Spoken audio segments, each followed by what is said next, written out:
Rain hammered the bulletproof windows of the black SUVs, choking the circular driveway of the Moretti estate.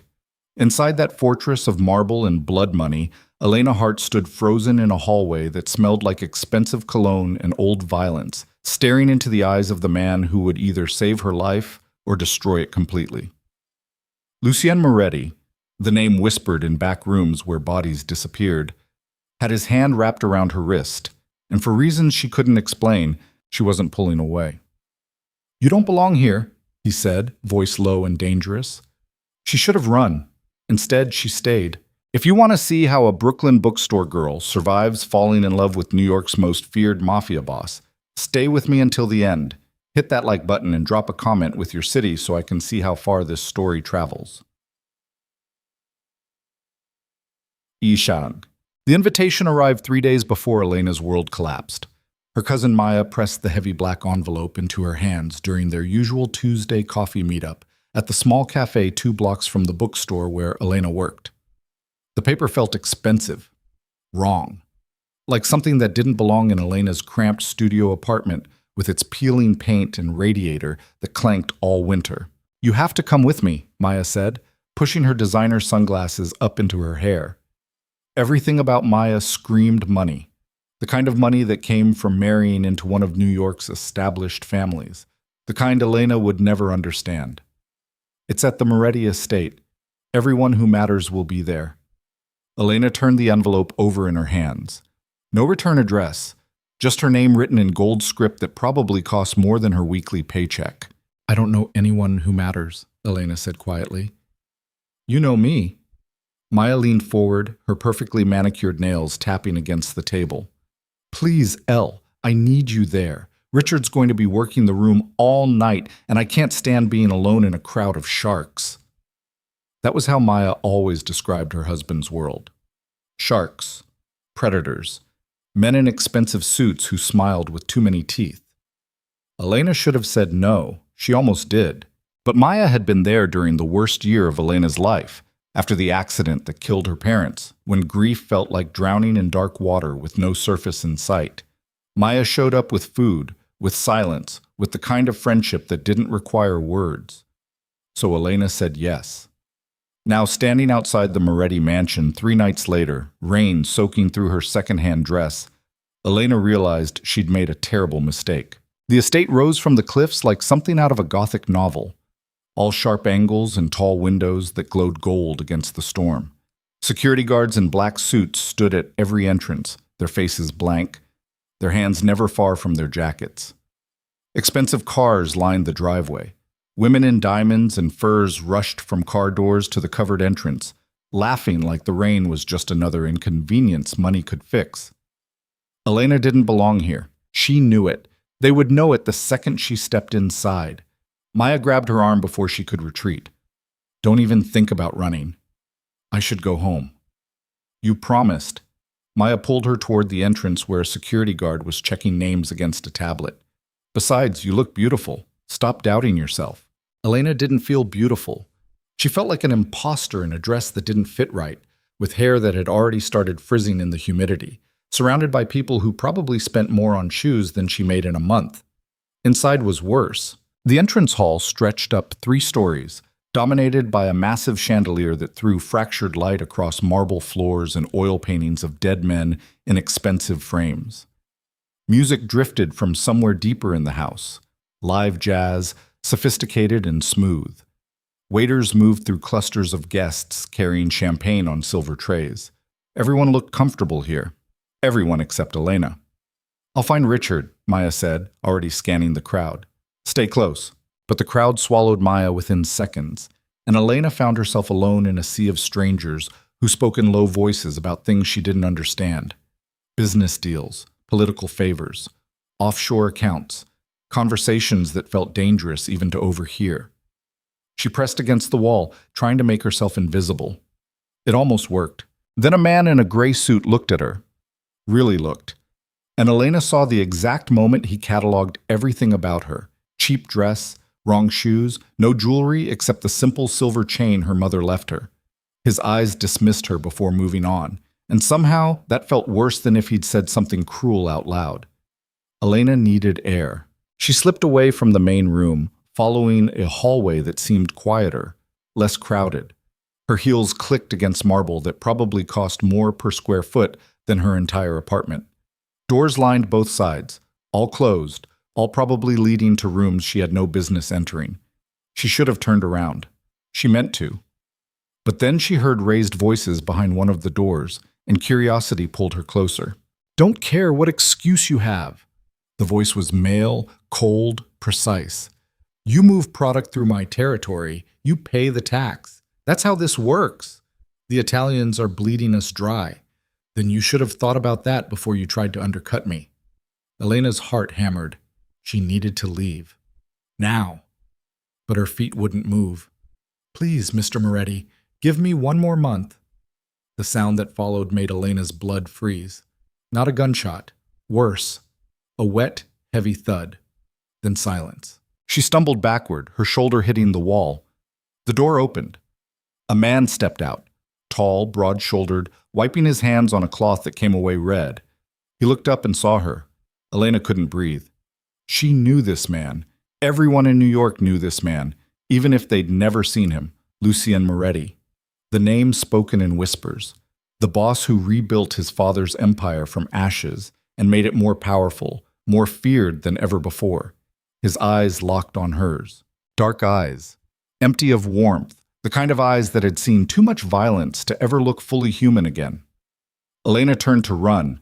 She made it 3 steps before he caught her. His hand closed around her wrist, not rough, but immovable.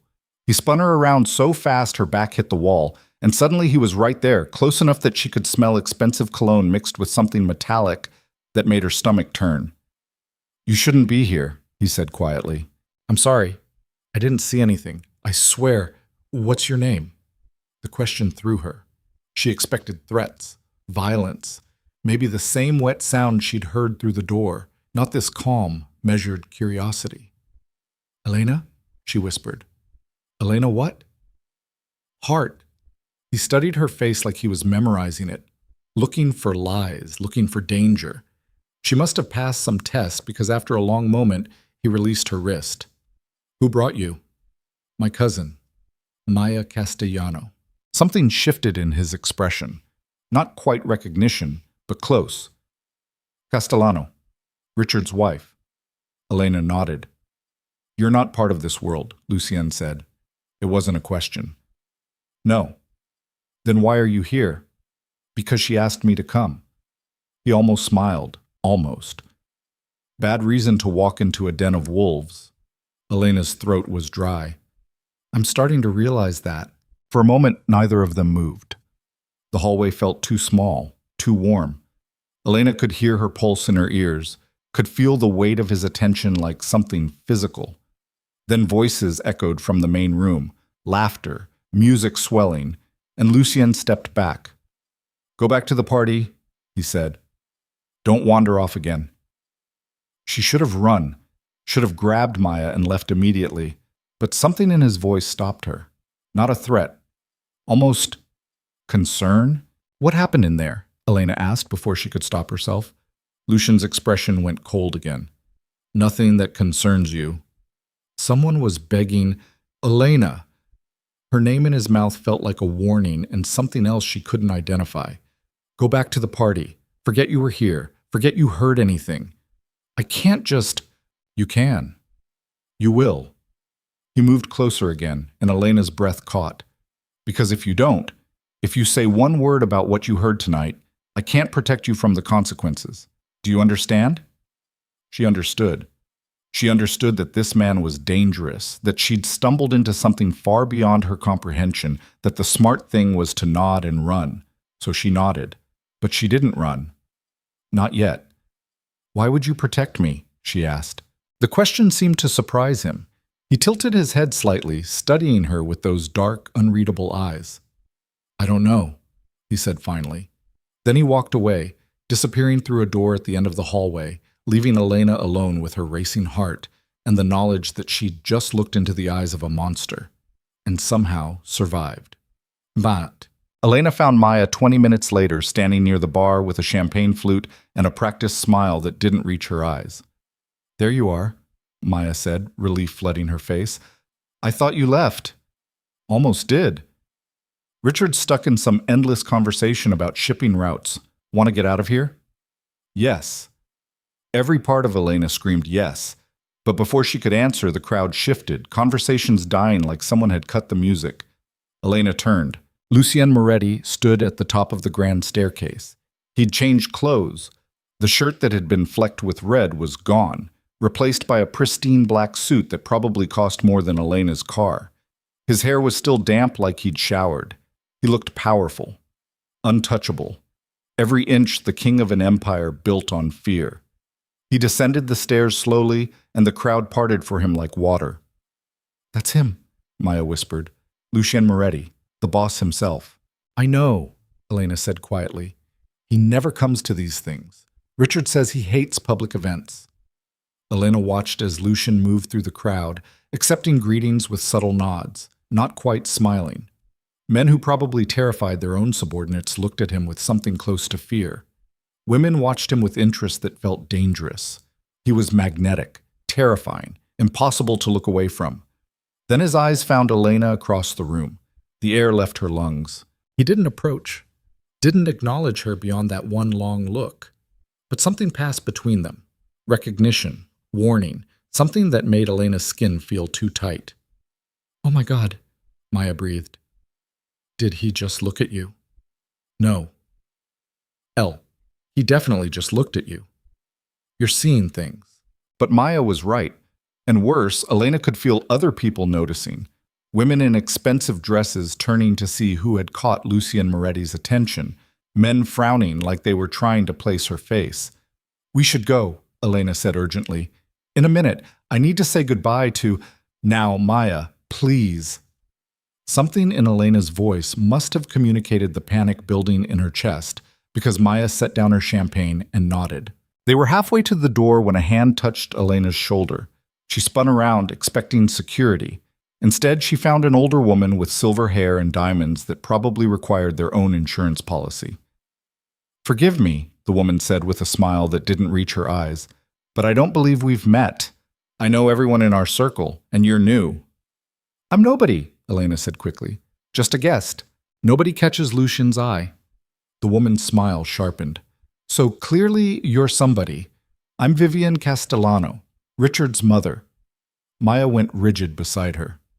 Elena Hart, Elena said, because refusing to answer would make things worse. Maya's cousin. Ah.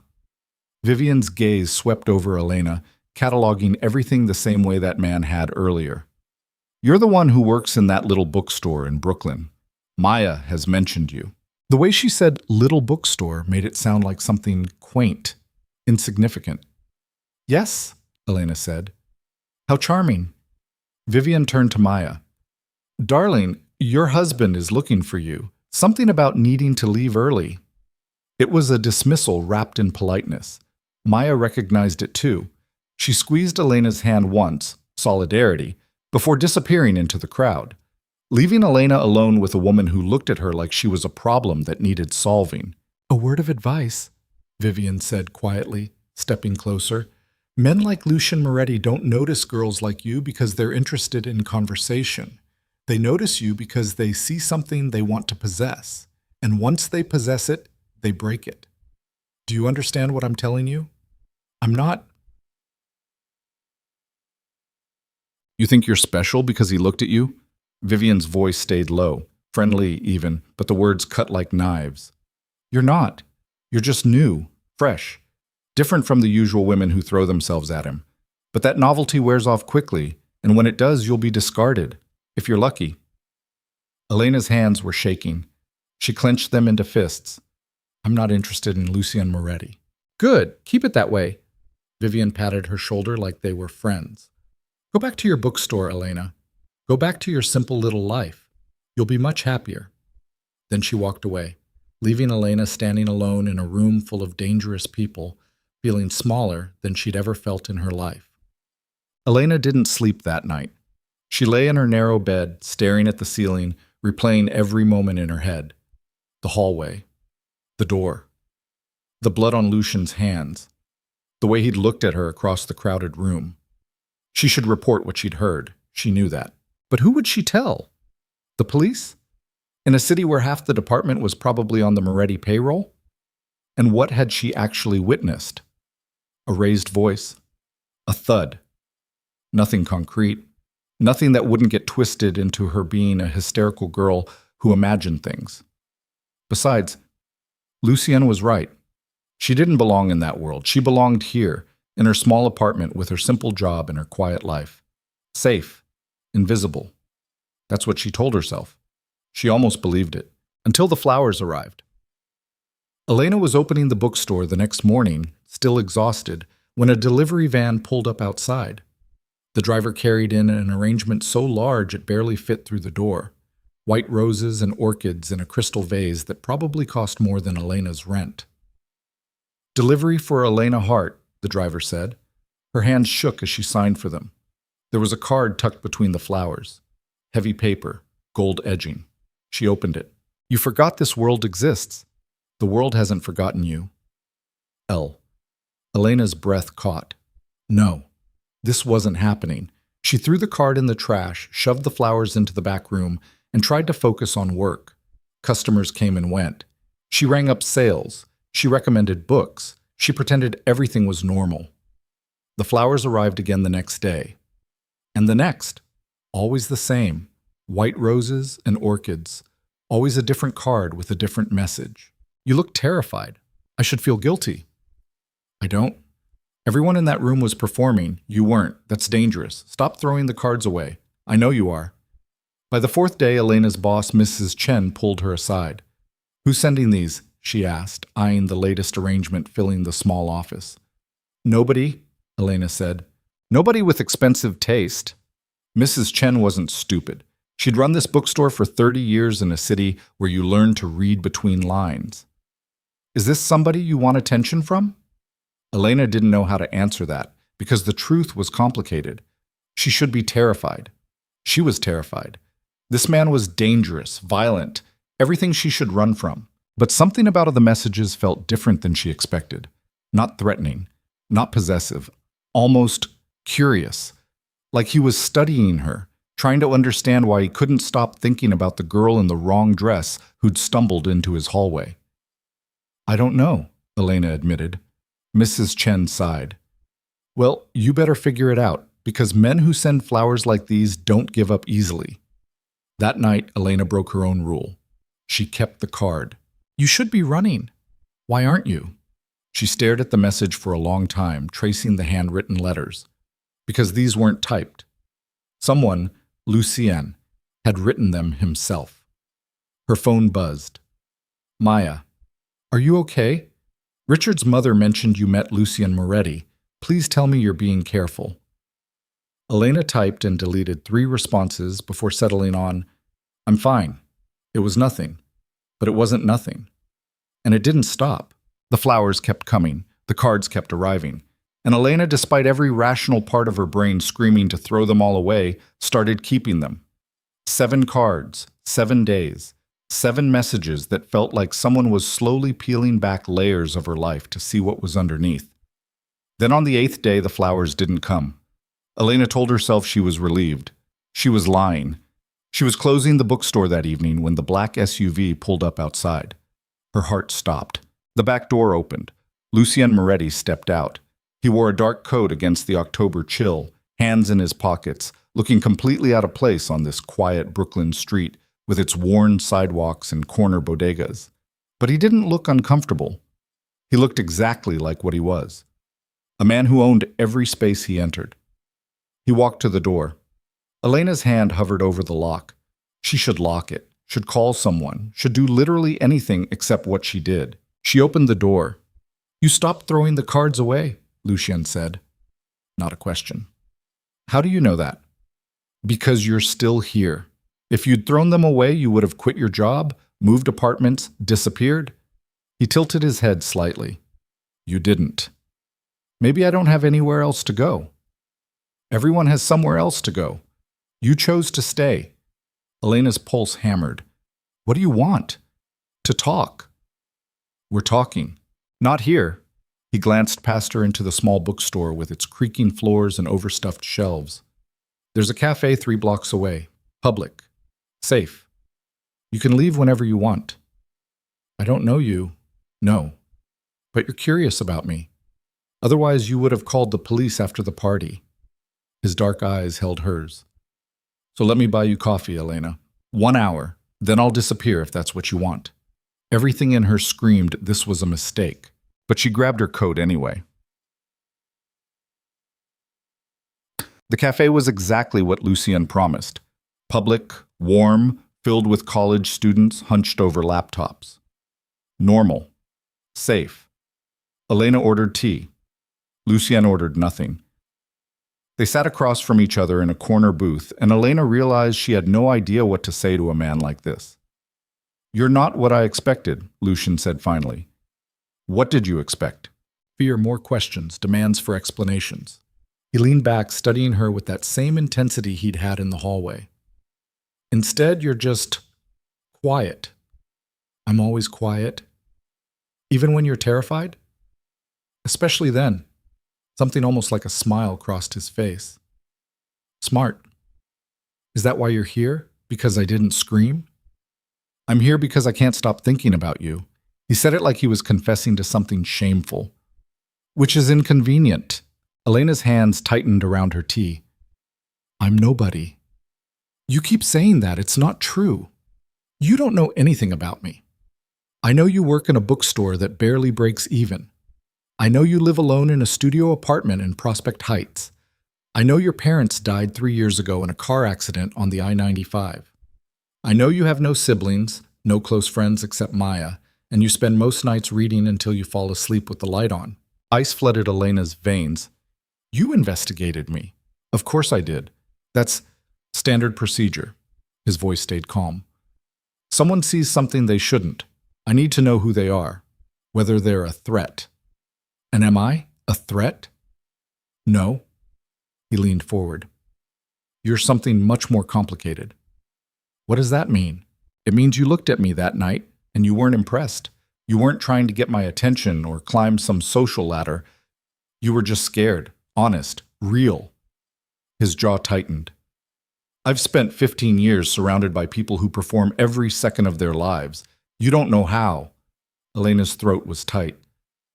I should go. You should. But he didn't move. Neither did she. But you won't, because you're curious too. You want to understand why a man like me would notice a girl like you. I already know why. Your mother. Elena stopped. Vivian Castellano isn't my mother. She's Richard's. Lucien's expression hardened. What did she say to you? That I'm nobody. That you break things. That I should go back to my simple little life and stay there. She's not wrong. The admission hit like cold water. Then why are you here? Elena asked. Lucien was quiet for a long moment. When he spoke, his voice was lower, rougher, because for the first time in years, I met someone who doesn't want anything from me, and I don't know what to do with that. Elena's heart was racing. This was insane. She barely knew this man. Everything about him screamed danger, but something in his eyes looked almost lost. I'm not interested in your world, she said quietly. I know. I can't be part of it. I know that too. Then what are we doing here? Lucien reached across the table. His hand stopped just short of touching hers. I don't know, but I can't seem to stay away from you. Elena looked at his hand, large scarred knuckles, a thin white line across his palm that looked like an old knife wound. Hands that had done terrible things, hands that were shaking slightly. She should stand up, walk away, block his number, refuse the flowers, forget this ever happened. Instead, she closed the distance between them. Her fingers brushed his. Lucien went completely still. 1 hour, Elena whispered. You said 1 hour, then you disappear. Yes. I'm holding you to that. But neither of them moved to leave. They sat there in the warm cafe while outside the sun set over Brooklyn, and Elena felt the ground shift beneath her feet. This was the moment everything changed. She knew it. He knew it, and neither of them was strong enough to stop it. The hour turned into 3. They talked until the cafe closed, until the barista started stacking chairs with pointed looks, until the streets outside went quiet, except for distant sirens and the rumble of late-night trains. Lucien walked Elena back to her apartment building, keeping a careful distance between them that felt more dangerous than if he'd touched her. "This doesn't happen again," Elena said at her building's entrance. "No," Lucien agreed, but his eyes said otherwise. She made it 2 days before she saw him again. He was waiting outside the bookstore when she arrived for her morning shift, leaning against that same black SUV with his hands in his pockets. Dark circles under his eyes suggested he'd slept as poorly as she had. "You said you'd disappear," Elena said. "I lied." "You can't keep doing this." "I know." He pushed off the SUV, closing the distance between them. "Have dinner with me." "No." "Elena." "No." She fumbled with her keys, her hands shaking. "This is insane. You're you, and I'm nobody. This doesn't make sense." "Since when does anything make sense?" She finally got the door unlocked, but before she could escape inside, Lucien caught her wrist. Not hard, just enough to make her stop. "One dinner," he said quietly. "If after that you still want me gone, I'll go. I promise." Elena knew she should refuse, knew this was a road that led nowhere good. But she was so tired of being invisible, of living a safe, small life where nothing ever happened. And this man, this dangerous, complicated man, looked at her like she mattered. "One dinner," she heard herself say. The smile that crossed Lucien's face was devastating. Baishat. He picked her up that Friday in a car that probably cost more than she'd earned in 5 years. No driver, just him, which somehow made it feel more intimate, more real. "Where are we going?" Elena asked as they pulled into traffic. "Somewhere quiet." That could mean anything. Elena's imagination supplied a dozen terrible scenarios, each worse than the last. But Lucien drove them to a small Italian restaurant tucked into a side street in Greenwich Village, the kind of place with checkered tablecloths and candles and wine bottles, where the owner greeted him by name and led them to a private table in the back. "You come here often?" Elena asked once they were alone. "My father used to bring me here when I was a kid." Lucien's expression softened slightly. "Before everything went to hell." It was the first personal thing he'd shared that wasn't part of some investigation file. Elena leaned forward. "What happened to him?" "He was killed, shot outside our house when I was 19. Lucien's voice stayed even, but his hands tightened on the menu. "Rival family. They wanted to send a message." "I'm sorry." "Don't be. He knew the risks. We all do." The waiter appeared before Elena could respond, and Lucien ordered for both of them in fluid Italian that sent an unexpected shiver down her spine. The waiter nodded and disappeared. "You speak Italian?" Elena asked. "My grandmother refused to speak English. If you wanted to eat at her table, you learned." Something almost like warmth entered his eyes. She was terrifying, 90 pounds of rage and opinions. "Was? Died 5 years ago, lung cancer." Elena watched him carefully. "You loved her." "She was the only person who ever told me the truth." Lucien met her gaze. "Everyone else in my life performs, tells me what I want to hear. She didn't give a damn about any of that.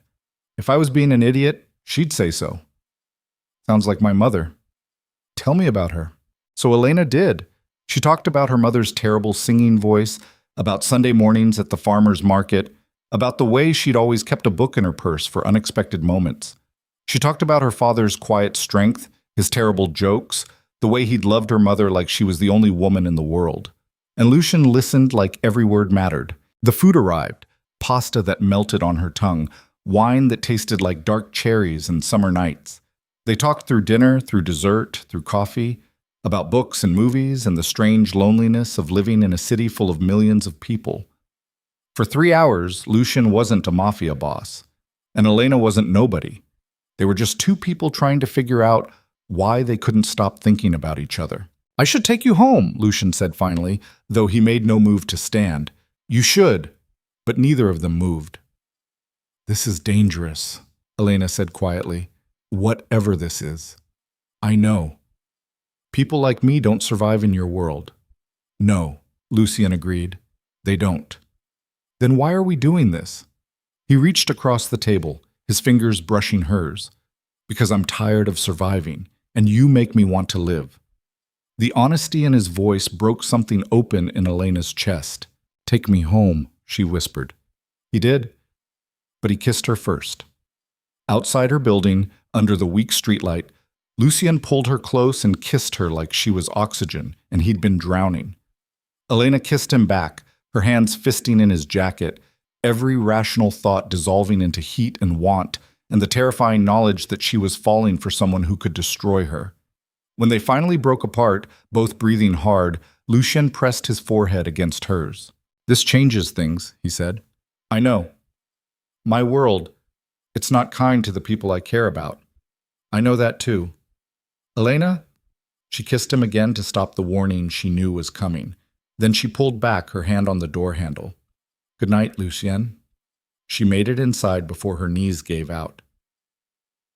Tic-tac. After that, there was no pretending anymore. Lucien called her every night, showed up at the bookstore with coffee the way she liked it, sent flowers with messages that made her laugh despite herself. Mrs. Chen says you're distracted. I'm not sorry. You bit your lip 3 times during our call last night. I counted. Stop overthinking. It's just dinner. It's not just dinner. Maya noticed immediately. You're seeing someone, Schaub, she said during their coffee date 2 weeks later. No. Elle, you're glowing. You check your phone every 5 seconds. You smile at nothing. Maya leaned forward. Who is he?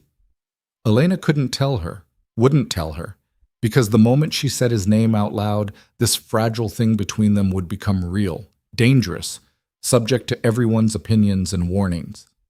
Just someone, Elena said. Someone who makes you happy. Yes. Maya studied her for a long moment. Be careful, okay? I know that look. That's the look of someone falling hard. Just make sure he's worth it. Elena wanted to say Lucien wasn't worth it, that she was being smart and cautious and not letting herself get carried away. But she'd be lying, because somewhere between the coffee dates and late-night phone calls and stolen kisses, Elena had stopped being careful. She'd fallen. The first crack appeared 3 weeks later. Elena was closing the bookstore when 2 men walked in. Expensive suits, cold eyes, the kind of men who made normal people cross the street. We're closed, Elena said, her hand already reaching for her phone. We just need a minute. The taller one smiled, but it didn't reach his eyes. You're Elena Hart, right? Ice flooded her veins. Who's asking? Friends of Lucien's. We wanted to introduce ourselves. They weren't friends. Elena knew that instinctively. These were the kind of men Lucien warned her about, the ones who saw weakness and exploited it. I don't know what you're talking about, Elena said. Sure you do. The shorter one moved closer. You're the girl he's been spending time with, the bookstore clerk. We just wanted to see what's so special about you. Get out. Relax. We're not here to hurt you. The tall one pulled out a business card, setting it on the counter. But you should know something. Men like Lucien Moretti don't do relationships. They do transactions. And eventually, you'll be the transaction. I said get out. We're going. But do yourself a favor. Ask him about Sofia DeLucci. See what he says. The man tapped the card. When you're ready to have a real conversation, call that number. They left. Elena stood frozen, her heart hammering, staring at the business card like it might bite her. She should throw it away. She picked it up instead. That night, when Lucien called, Elena almost asked, almost said the name Sofia DeLucci just to see how he'd react. But fear stopped her. Because what if they were right? What if this was all some game she didn't understand? You're quiet tonight, Lucien said. Just tired. Liar? His voice softened. What's wrong?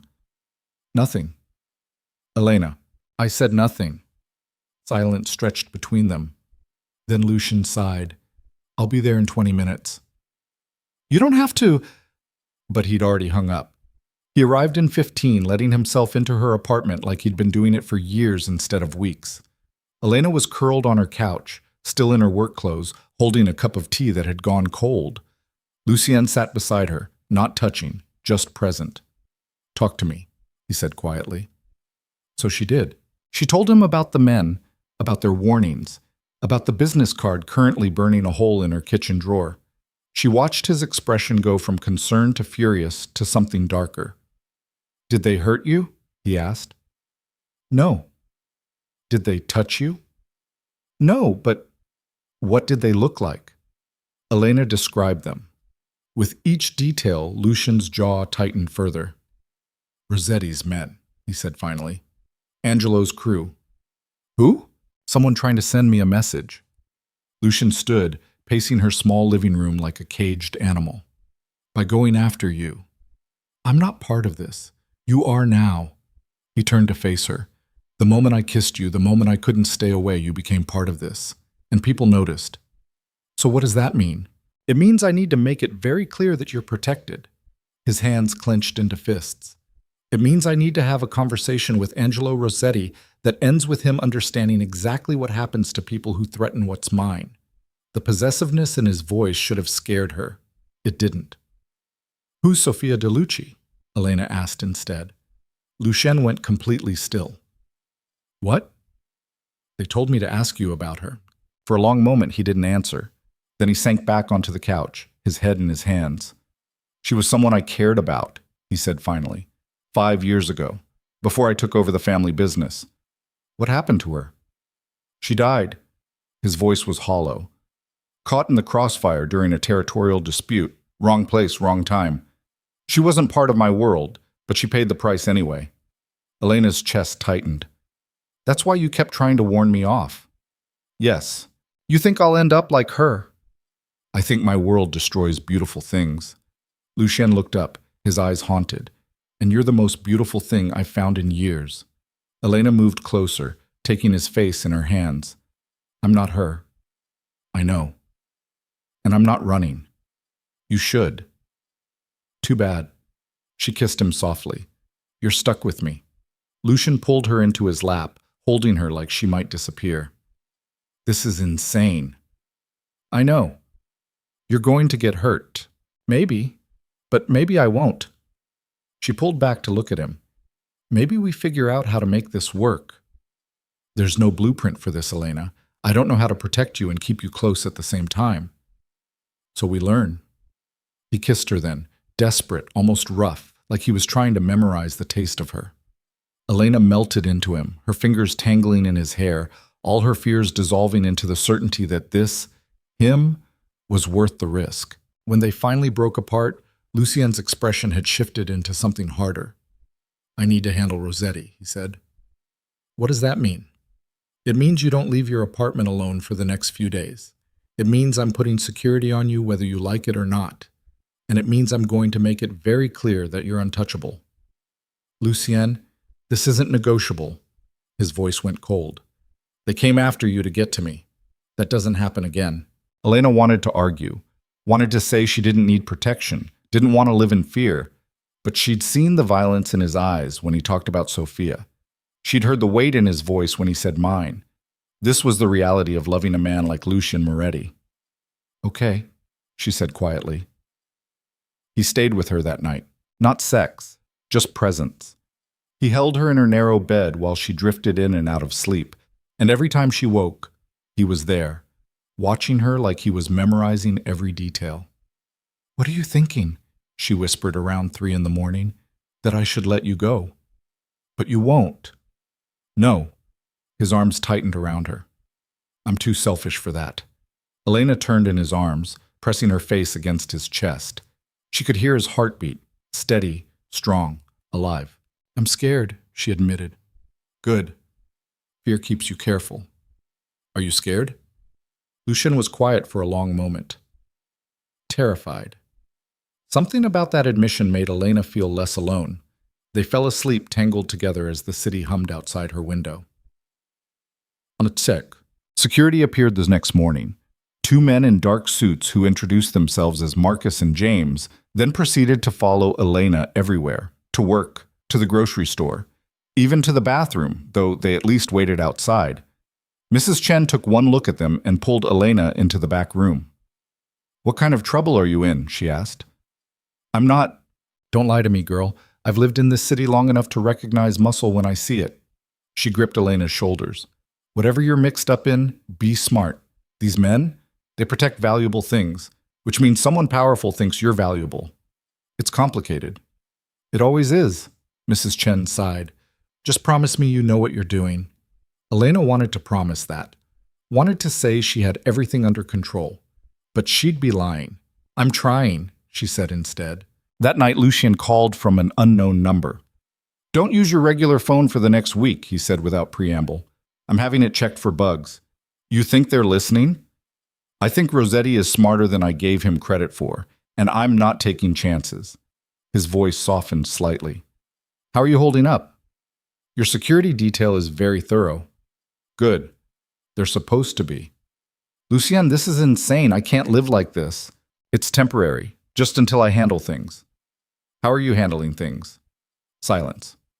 Lucien? You don't want to know. But she did. She wanted to know exactly what kind of man she'd fallen for, what he was capable of, how far he'd go to protect her. Tell me anyway, she said. Another pause, then, Rossetti and I are having a meeting tomorrow, a negotiation. He backs off, leaves you alone, and in exchange, I don't dismantle his operation piece by piece. And if he doesn't agree? Then I dismantle his operation anyway. The casual violence in his voice should have terrified her. Instead, some dark part of Elena felt protected. Be careful, she said. Always am. Liar. She heard him smile. Get some sleep, Elena. I'll call you tomorrow. But he didn't. Tomorrow came and went without a word. No call, no text. Even Marcus and James seemed tense, checking their phones constantly, exchanging looks Elena couldn't read. By the second day, Elena was frantic. Where is he? She demanded when Marcus's phone buzzed for the 10th time. I can't. Tell me where he is. Marcus and James exchanged a look. Finally, James spoke. There was a complication with the Rossetti meeting. Ice flooded Elena's veins. What kind of complication? The kind we can't discuss. Is he hurt? We don't know. What do you mean you don't know? We mean he went into that meeting yesterday afternoon and nobody's heard from him since. Marcus's jaw was tight. His second in command is handling things, but what? But this isn't normal. Mr. Moretti always checks in. Elena's hands were shaking. Take me to him. We can't do that. I don't care what your orders are. Take me to him now. Miss Hart, now. Something in her voice must have broken through because Marcus nodded slowly. They drove to a warehouse in Red Hook, the kind of neighborhood where questions didn't get asked and screams didn't get reported. Marcus led her through a side entrance, past men with guns who nodded them through, into a maze of corridors that smelled like rust and blood. Then she saw him. Lucien sat in a back office, his shirt torn and bloodied, his face bruised, his hands wrapped in makeshift bandages. He was arguing with a man in an expensive suit, his voice rough but steady. Don't care what the terms were. Rossetti broke protocol. Then he saw Elena. Everything stopped. What the hell is she doing here, Lucien demanded, standing so fast his chair fell backward. She insisted, Marcus said. Get her out. No. Elena pushed past Marcus, crossing the room to stand in front of Lucien. What happened to you? Nothing. You're bleeding. It's not mine. The lie was so obvious it would have been funny if Elena wasn't so furious. Get out, she said to the room at large. The man in the suit looked at Lucien. Boss? Lucien's jaw tightened. Give us a minute. They filed out, leaving Elena alone with a man who looked like he'd barely survived a war. You can't be here, Lucien said. Too bad. I'm here. Elena reached for his hand, but he pulled away. Let me see. Elena, let me see. Finally, he unwrapped the bandages.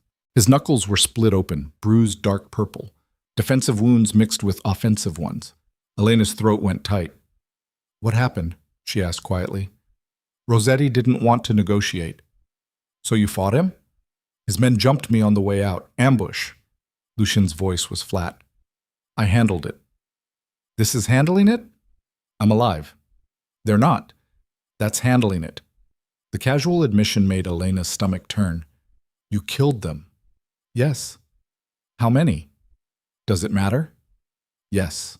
Lucian met her eyes. 3, maybe 4. I stopped counting. Elena should run, should walk out of this warehouse and never look back. Instead, she pulled him down and kissed him. Lucian froze. Then his hands came up to frame her face, careful despite the split knuckles, and he kissed her back like she was the only thing keeping him tethered to humanity. When they broke apart, both breathing hard, Elena pressed her forehead against his. "Don't shut me out," she whispered. "I'm trying to protect you." "I don't care. Don't shut me out." "Elena, you don't understand what you're asking." "I understand perfectly." She pulled back to look at him. "I understand you're dangerous. I understand your world is violent. I understand loving you might destroy me." Her voice cracked. "But I'm choosing it anyway. So stop trying to make that choice for me." Lucian stared at her like she'd spoken a language he didn't understand. "You're insane," he said finally. "Probably. This won't end well." "Maybe not. But I'd rather have this," she gestured between them, "than spend the rest of my life playing it safe." Something shifted in Lucian's expression. The careful control he always maintained cracked, and underneath Elena saw raw need mixed with fear. "Come home with me," he said. "Where?" "My place. The penthouse." His hands tightened on her waist. I just need you close tonight." Elena knew what he was really asking. This was the point of no return. Going home with him meant crossing a line they couldn't uncross. It meant accepting not just the man, but everything that came with him. "Okay," she said. Relief flooded his face. He grabbed his coat, gave quick orders to the man who'd been in the office earlier, then led Elena out through the maze of corridors to where his car waited. The drive to Manhattan felt endless. Lucien held her hand the entire time, his thumb tracing circles on her palm, not speaking. His building rose from Midtown like a steel and glass tower. The lobby was all marble and modern art. The elevator required a special key for the penthouse, and then they were in his space. Floor-to-ceiling windows overlooked the city. Modern furniture mixed with unexpected touches. Old books, a worn leather jacket thrown over a chair, photographs tucked into corners. The home of someone who lived alone but hadn't always wanted to. "Drink?" Lucien asked. "No." He poured himself whiskey anyway, downing it in one swallow. Elena moved behind him, wrapping her arms around his waist. She could feel the tension in his body, the barely controlled violence still humming under his skin. "Talk to me," she said quietly. "About what?" "Whatever you're thinking." Lucien was silent for a long moment. Then he turned in her arms. "I'm thinking I should have let you walk away that first night," he said. "I'm thinking I'm being selfish keeping you in my life. I'm thinking," his voice cracked slightly, "I'm thinking you're going to get hurt because of me, and I won't survive that." "You don't know that." "I do. Because it's already happening. Rossetti went after you to hurt me. Next time it'll be someone else. Someone worse." His hands came up to cup her face. "I can't lose you, Elena, but I can't keep you safe either, and that's tearing me apart." Elena kissed him softly. "Then stop trying to do it alone," she said against his lips. "What?" "Stop trying to protect me from your world by keeping me at arm's length. Let me in, all the way. Teach me how to survive this." She pulled back to meet his eyes. "You're right that I don't understand your world, so help me understand it.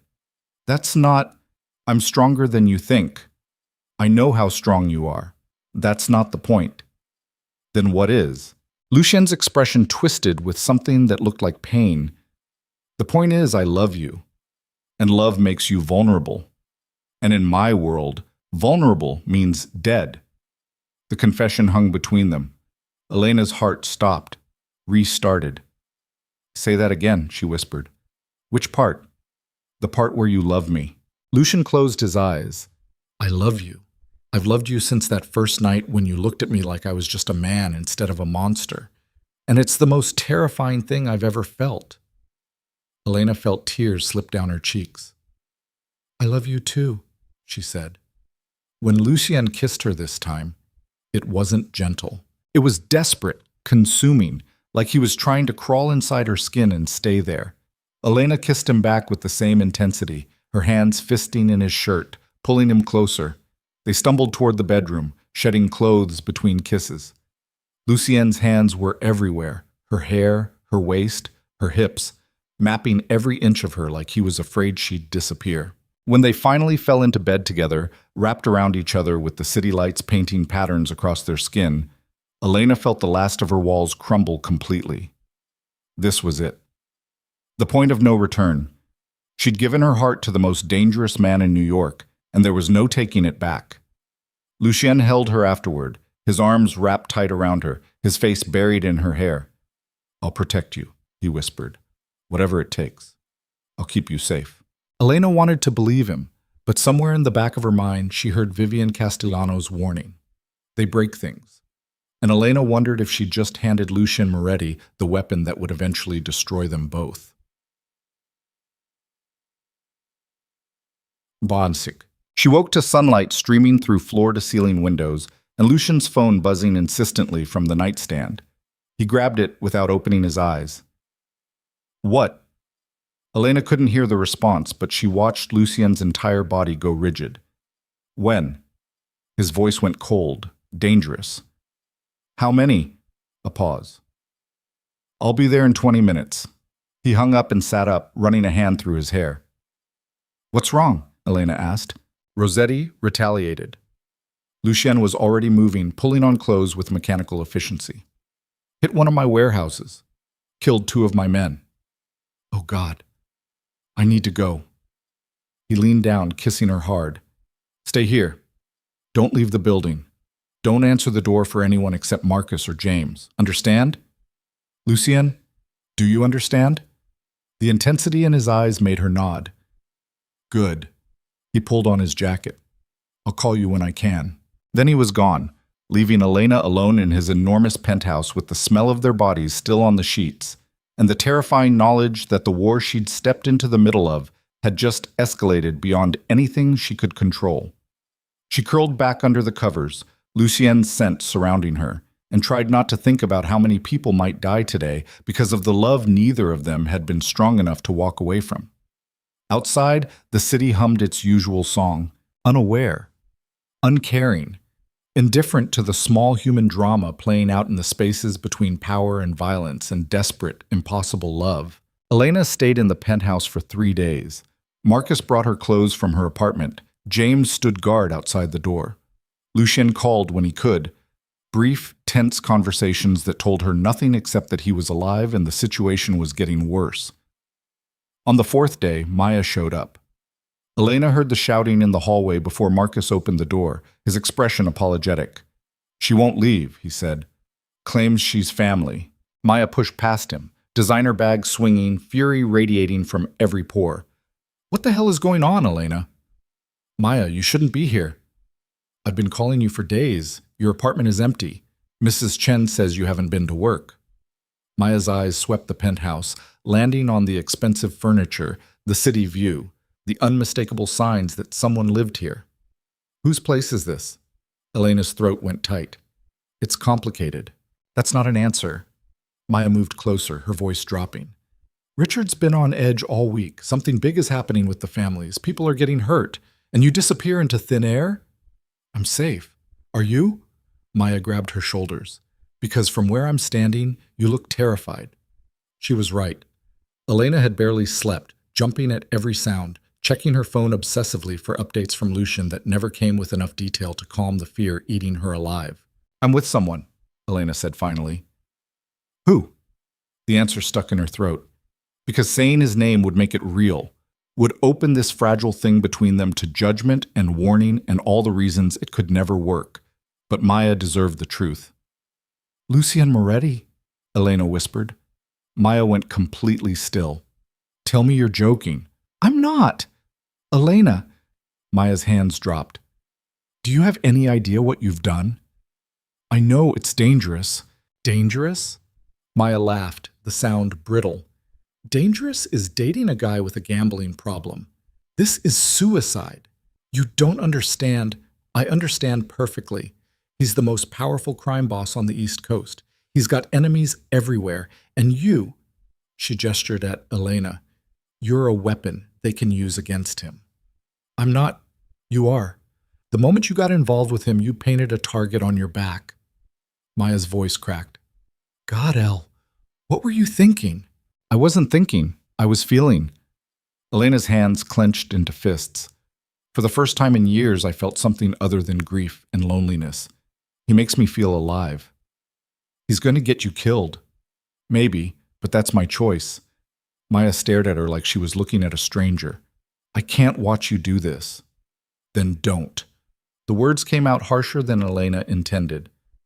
I'm not asking for your permission, Maya. I'm just telling you the truth. Silence stretched between them, heavy with 3 years of friendship and the sudden realization that they were standing on opposite sides of a line neither had known existed. Richard's mother was right about you, Maya said quietly. You are in over your head. The mention of Vivian Castellano made Elena's stomach turn. What does she have to do with this? She's been asking about you, about who you're seeing. Richard told her to drop it, but you know Vivian. Maya's expression shifted into something that looked like pity. She doesn't let things go. Alarm bells screamed in Elena's head. What did you tell her? Nothing, but she has her own sources. Maya grabbed her bag. Be careful, Elle, because whatever you think you have with Lucien Moretti, it's not going to end well. It never does with men like him. She left before Elena could respond. Marcus closed the door behind her, his expression carefully neutral. Elena sank onto the couch, Maya's words echoing in her head. She pulled out her phone, started typing a message to Lucien, then deleted it. He had enough to worry about without her adding paranoia about Vivian Castellano. But the unease wouldn't leave. I'm tugged. Lucien came home that night looking like he'd aged 5 years in 4 days. Blood stained his shirt cuff. His knuckles were split again. Dark circles shadowed his eyes. Elena met him at the door, pulling him into her arms without a word. 2 more dead, he said into her hair. Rossetti's hitting my supply lines, my distribution network. Everything I've built. What are you going to do? End it. His voice was flat, dead. One way or another, this ends tomorrow. Fear crawled up Elena's spine. What does that mean? Lucien pulled back, his hands framing her face. It means I'm meeting with the commission, the heads of all 5 families. We're going to settle this the old way. What's the old way? You don't want to know. But she did. She wanted to understand every dark corner of his world, every rule and ritual that governed the violence. Tell me anyway, she said. Lucien studied her for a long moment. Then he moved to the bar, pouring himself a drink. The commission settles disputes between families, he explained. When things escalate beyond normal business, when blood starts flowing in the streets, they step in, make a ruling. And you think they'll rule in your favor? I think Rossetti broke protocol by going after you. That's personal, not business. The commission doesn't like personal. But the Castellanos sit on the commission, and Vivian has never liked me. There it was. The confirmation of Elena's fear. Maya said she's been asking about me, Elena said quietly. Lucien's entire body went rigid. When? Today. Maya came here. She figured out we're together. What did she tell her? Nothing. But Vivian has sources. Lucien set down his drink with enough force to crack the glass. Damn it. What? If Vivian knows about you, she'll use it. She'll tell the commission I'm compromised, that I've let personal feelings interfere with business. His hands clenched into fists. She'll argue I'm weak. Are you? The question came out before Elena could stop it. Lucien turned to face her, his expression raw. Yes, when it comes to you, I'm weak. I'd burn down every family in New York before I let them hurt you, and that makes me a liability. Then don't go to the meeting. I have to. If I don't, they'll see it as an admission of guilt. They'll strip my territory, dismantle my organization, and I'll be lucky if they let me live. So you're walking into a trap. Maybe. He moved closer, pulling her against him. But I don't have a choice. Elena held him tight, her face pressed against his chest, listening to his heartbeat. Steady, strong, alive. For now. Come with me, she said suddenly. What? Run. Leave New York. We can disappear. Start over somewhere they can't find us. Lucien's laugh was bitter. You can't run from this life, Elena. It follows you, and everyone I care about would pay the price. Then what do? We survive.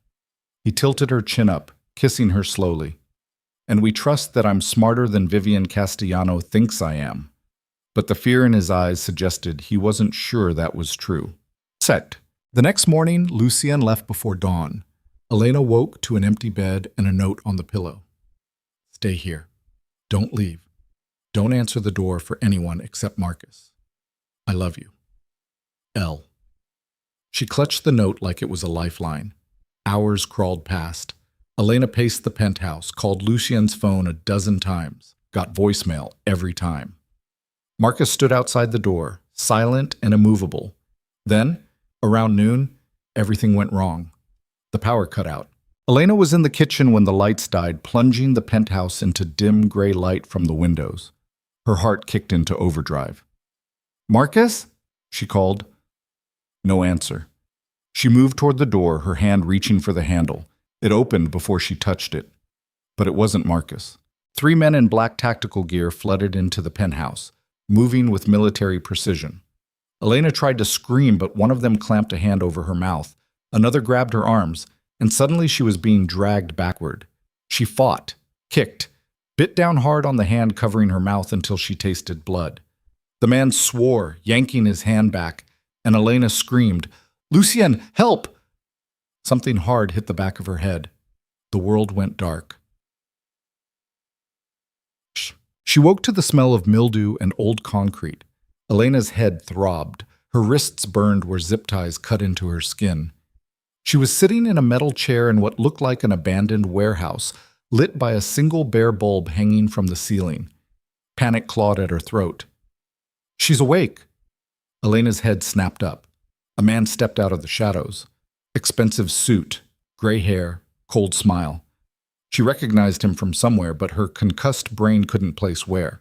"Who are you?" she demanded, her voice rough. "Angelo Rossetti." He pulled up another chair, sitting across from her like they were having coffee instead of this. Lucien's enemy, and now his biggest mistake. Ice flooded Elena's veins. This was the man Lucien had gone to war with, the man who'd killed his people. "He'll kill you for this," Elena said. "Maybe, but first we're going to have a conversation." Angelo leaned forward. "See, I've been trying to understand what makes you so special. What made Lucien Moretti, the most ruthless son of a bitch in New York, go soft?" "I don't know what you're talking about." "Don't play stupid. It's beneath you." Angelo pulled out his phone, showing her a photo. Elena at the bookstore, another of her leaving Lucien's building, a third of them kissing outside her apartment. Her stomach turned. "You've been watching me. For weeks, trying to figure out if you're the weakness everyone says you are." Angelo pocketed the phone. "And you know what I discovered?" Elena didn't answer. "You're not in this for money. You're not some gold digger trying to climb the social ladder. You actually love him." Angelo laughed. "Which makes you either the bravest woman I've ever met or the stupidest." "Let me go." "Oh, I will. Eventually. But first, Lucien needs to learn a lesson about what happens when you let personal feelings interfere with business." Fear turned to fury. "You think hurting me will break him?" "I think it already has." Angelo stood, gesturing to someone in the shadows. "He's at the commission meeting right now, probably arguing his case, trying to convince them he's still in control." "He is in control." "No. You are. And you don't even realize it." Angelo moved toward the door. "When he finds out we have you, he'll do anything to get you back. And that's when we win." "You're wrong." "Am I?" "Because from where I'm standing, Lucien Moretti just handed his enemies exactly what they needed to destroy him." Angelo paused at the door. "For what it's worth, I hope you survive this. You seem like a nice girl, but nice girls don't last long in our world." He left. Elena sat alone in the dark, her wrists bleeding against the zip ties, her head pounding, and the terrible knowledge that Angelo was right crushing her chest. She was the weapon. She was the weakness. She was going to get Lucien killed. Time lost meaning in the dark. Elena drifted in and out of consciousness, her head injury making everything foggy. She tried to work the zip ties loose, but they just cut deeper into her skin. Then she heard shouting. Gunfire. The warehouse door slammed open and Lucian burst through, gun drawn, his face a mask of cold fury. Their eyes met across the room. For one heartbeat, Elena saw relief flood his expression. Then someone grabbed her from behind, pressing a knife to her throat. "Don't move," a voice said in her ear. Not Angelo. Someone else. Someone younger. Lucian froze, his gun still raised. "Let her go, Marco." "Can't do that, boss." The knife pressed harder. Elena felt a sting as it broke skin. "Angelo's orders. She's our insurance." "Angelo's dead." Lucian's voice was flat. "I put 3 bullets in his head 20 minutes ago, so whatever he promised you, it's worthless."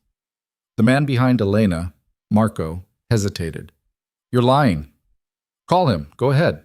Marco shifted and Elena felt the knife waver slightly. He was scared. Good. Scared people made mistakes. "Let her go," Lucian said again, his gun steady. "Walk away. I'll give you a 10-minute head start before I hunt you down." "That's not much of a deal." "It's the only one you're getting." For a long moment, nobody moved. Then Elena made her choice. She slammed her head backward, catching Marco in the nose. He swore, his grip loosening, and Elena threw herself forward. The gunshot was deafening. Elena hit the ground hard, her shoulder screaming, unsure if she'd been hit or if Lucien had fired. Then strong hands grabbed her, cutting through the zip ties, pulling her up. "Lucien." He was saying something, but Elena's ears were ringing too loud to hear. She looked past him and saw Marco on the ground, not moving, blood pooling beneath his head. "Did you—" she started. "Yes." Lucian's hands were everywhere, checking for injuries. "Are you hurt? Did they? I'm okay, my head, but I'm—" The world tilted. "I think I'm going to be sick." Lucian caught her as her legs gave out, lifting her like she weighed nothing. More men flooded into the warehouse, his men, weapons drawn, securing the scene. "Get her to the car," someone said. "Hospital," Lucian barked. "Now." Elena tried to protest, but consciousness was slipping away again. The last thing she remembered was Lucian's face above hers, his voice rough with something that sounded like fear. "Stay with me, Elena. You hear me? Stay with me." She tried, but the darkness pulled her under. She woke in a private hospital room to the sound of machines beeping and hushed voices arguing outside her door. Her head felt like it had been split open. Her wrists were bandaged. An IV dripped clear fluid into her arm. The door opened.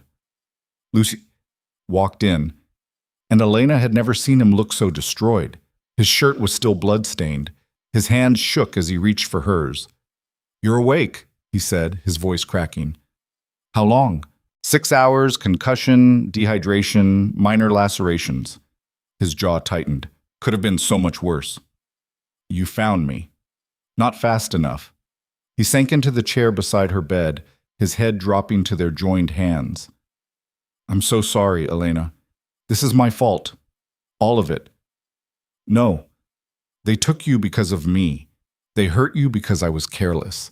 Because I let them see how much you matter." Elena squeezed his hand with what little strength she had. "I'm alive. You saved me. I almost lost you."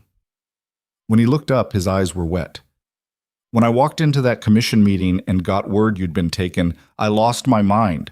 Walked out in the middle of deliberations, violated every rule we have. Did they strip my territory? No. Mostly because I killed Angelo Rossetti before they could rule on the dispute." His laugh was bitter. "Solved the problem by creating a bigger one. Now half the commission wants my head for acting without approval." "What does that mean?" "It means I'm walking a tightrope. One wrong move and I lose everything." He stood, pacing the small room. "But none of that matters. You're what matters, and you're not safe in my world." Elena's heart clenched. "What are you saying?" "I'm saying this has to end." "No, Simone." "Look at you, Elena." He gestured at the hospital bed, his voice rising. "You're in a hospital because of me. You were kidnapped, beaten, held at knife point because I was selfish enough to keep you close. I chose this." "You don't know what you chose. You don't understand what my life really is." He moved to the window, his back to her. "I've spent the last 6 hours realizing something. I can't protect you and love you at the same time. The moment I let you into my heart, I made you a target. Tears burned Elena's eyes. So what? You're just going to walk away? For your safety, yes. That's bullshit and you know it. She tried to sit up, pain shooting through her head. You're scared. You're running. I'm trying to keep you alive. By breaking both our hearts? Lucian turned and the anguish on his face almost broke her. If that's what it takes. No. Elena's voice was firm despite the tears. I don't accept that. You don't have a choice. Like hell I don't. She ripped the IV from her arm, ignoring the sting. You don't get to decide this alone, Lucian. This is my life, my choice. Elena, get back in bed. No, not until you listen to me. She stood on shaking legs, crossing the room to stand in front of him. I love you, and yes, your world is dangerous. Yes, I got hurt, but I'm still here, still standing, still choosing you. You shouldn't. Too late. I already did. She grabbed his shirt, forcing him to look at her. So you can either be strong enough to fight for us, or you can be a coward and run. But don't pretend you're doing this for me. You're doing it because you're terrified. The words hit like a slap. Lucian stared at her, chest heaving, something wild and desperate in his eyes. Then he kissed her. Hard, desperate, like she was oxygen and he was drowning. Elena kissed him back with everything she had, pouring 3 days of fear and loneliness and stubborn love into it. When they broke apart, both gasping, Lucien pressed his forehead to hers. You're going to get yourself killed, he whispered. Maybe, but I'd rather die with you than live without you. That's insane. Love usually is. He pulled her closer, and Elena felt the moment he stopped fighting, felt him surrender to the terrifying reality that they were in this together, for better or worse. If we do this, he said quietly, if you stay, things have to change. How? You learn how to protect yourself, how to shoot, how to read danger. You don't go anywhere without security. You accept that my world is now your world. His hands tightened on her waist. And you trust me to keep you safe. Elena nodded. I can do that. It won't be easy. Nothing worth having ever is. Lucien almost smiled. Then his expression shifted into something harder. There's something else you need to know. Dread pooled in Elena's stomach. What? While you were unconscious, I got information from one of Rossetti's men about who leaked your location. His jaw clenched. It wasn't an outsider, Elena. Someone inside my organization betrayed us. Who? I don't know yet, but someone close to me has been feeding information to my enemies. Someone who knew where you were, who you mattered to me. The implications crashed over Elena like cold water. You have a traitor. Yes. And until I find them, no one is safe. Lucian's eyes burned into hers. Not you, not me, no one. Elena's mind raced through the possibilities. Marcus? James? One of the men at the warehouse? What are you going to do? She asked. Lucien's expression went cold, merciless. The mask of the Mafia Boss sliding back into place. I'm going to find them, he said quietly, and I'm going to make sure they understand exactly what happens to people who betray me. The promise of violence in his voice should have scared her. Instead, Elena just nodded, because this was her world now. And if she was going to survive it, she needed to be just as ruthless as the man she loved. Outside, sirens wailed in the distance. Inside the hospital room, two people who should never have found each other held tight against the darkness pressing in from all sides. And Elena wondered if love was ever supposed to feel this much like war. Elena left the hospital against medical advice. Lucien tried to argue, but she cut him off with a look that said the conversation was over. She wasn't going to hide in some sterile room while a traitor walked free in his organization. If this was her world now, she needed to face it head on. The safe house Lucy brought her to was 40 minutes outside the city. A modernist structure hidden behind gates and armed guards, surrounded by woods that looked peaceful until you noticed the security cameras mounted in the trees. Stay here, Lucien said as they pulled up. I need to handle some things. What things? Finding the rat. His jaw was tight. I've called a meeting with my inner circle, everyone who knew about you, everyone who had access to your location. I'm coming with you. Elena, I'm coming with you, she repeated. You said if I stay, I learn your world. So teach me. Lucian studied her for a long moment. Then he nodded once. Stay close to me. Don't speak unless I tell you to. And if things go sideways, you run. Understand? Yes. But Elena had no intention of running. Not anymore. But the meeting took place in a warehouse in Queens, neutral territory, away from prying eyes. 8 men waited inside when Lucian arrived with Elena at his side. They all stood when he entered, respect mixed with wariness in their expressions. Marcus was there. James. 3 men Elena didn't recognize, and 2 others she'd seen before at the mansion party, lieutenants in Lucian's organization. Sit, Lucian commanded. They sat. Elena positioned herself against the wall, watching everything. The way they avoided eye contact, the nervous energy rolling off some of them, the cold calculation in others. One of you is a traitor, Lucian said without preamble. Someone in this room fed information to Angelo Rossetti. Information that led to Elena's kidnapping. Information that could have gotten her killed. Silence. Now, you have 2 choices. Lucian's voice was calm, deadly. You confess now, and I make it quick. Or I find out on my own, and I take my time. More silence. Elena watched their faces. Marcus looked angry. James looked scared. One of the lieutenants, a man named Tony, wouldn't stop shifting in his seat. Nothing? Lucian pulled out his gun, setting it on the table in front of him. Nobody wants to speak up? Boss, we're loyal, Tony started. Are you? Lucian's eyes locked on him. Because someone leaked Elena's location within hours of her being at my penthouse. That's a very small circle of people, Tony. You were one of them.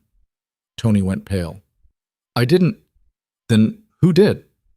I don't know. I swear. You're sweating. Lucian leaned forward. Why are you sweating, Tony? Because you're pointing a gun at us. The gun's not pointed at anyone. Yet. Lucian stood, walking slowly around the table. But here's what I know. Rossetti had detailed information. Floor plans of my building, Elena's schedule, security rotations. He stopped behind Tony's chair.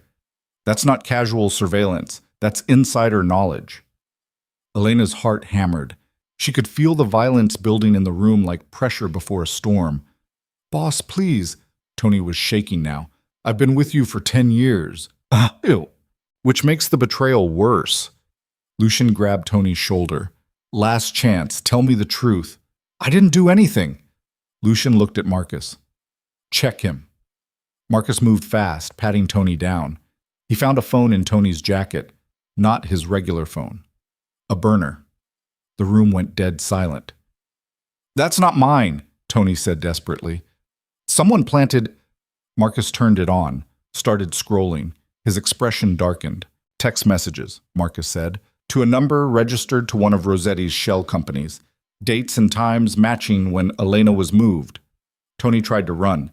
He made it 3 steps before Lucian shot him in the leg. The gunshot was deafening in the enclosed space. Tony went down screaming, clutching his thigh as blood poured between his fingers. Elena's hands flew to her mouth, but she didn't look away. This was Lucien's world. This was what justice looked like here. Who else? Lucian demanded, standing over Tony. Who else is dirty? Nobody, I swear, it was just me. Why? Money. Rossetti offered me money. Tony was crying now, his face twisted with pain and fear. He said he'd set me up after he took you down. New identity, clean start. You sold out your family for a retirement plan. Lucian's voice was flat. You put Elena in danger for cash. I didn't know they'd hurt her. Rossetti said he just wanted leverage. You didn't know. Lucian crouched down, getting in Tony's face. You gave them everything they needed to kidnap an innocent woman, and you didn't know they'd hurt her? Boss, please. No. Lucian stood. There's no please anymore. No second chances. No mercy. He raised the gun. Wait, Tony gasped. There's more. Information Rossetti wanted about the commission, about what? About Vivian Castellano. The name hit like a bomb. Lucian went completely still. What about her? She was working with Rossetti. Feeding him information too. Tony's words came out in a desperate rush. She wanted you gone. Wanted to put someone she could control in your place. Elena's blood turned to ice. You're lying, Lucian said. I'm not. I swear on my life. Tony choked on his own blood. She's the one who told Rossetti about Elena. She's the one who wanted the hit. For a moment, Lucian didn't move. Then he pulled the trigger. Tony's body slumped to the floor. The other men in the room stayed frozen, silent. Lucian turned to face them, blood spattered across his shirt. Anyone else have something to confess? He asked quietly. Nobody spoke. Good. Clean this up. I want every communication Tony had analyzed, every contact traced. If there are more rats, I want them found. His eyes swept the room. And nobody much mentions Vivian Castellano. Not yet. Not until I know for sure. They nodded. Lucian crossed to Elena, his hand gentle on her elbow. We're leaving.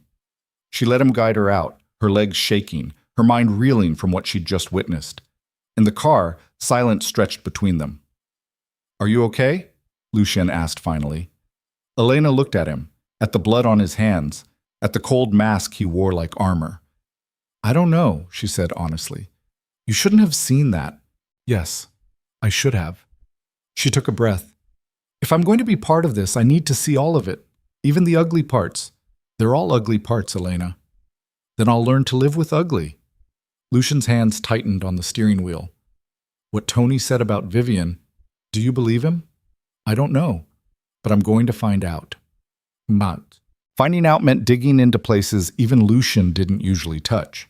He spent the next 2 days locked in his office at the safe house, making calls, pulling strings, leaning on contacts who owed him favors.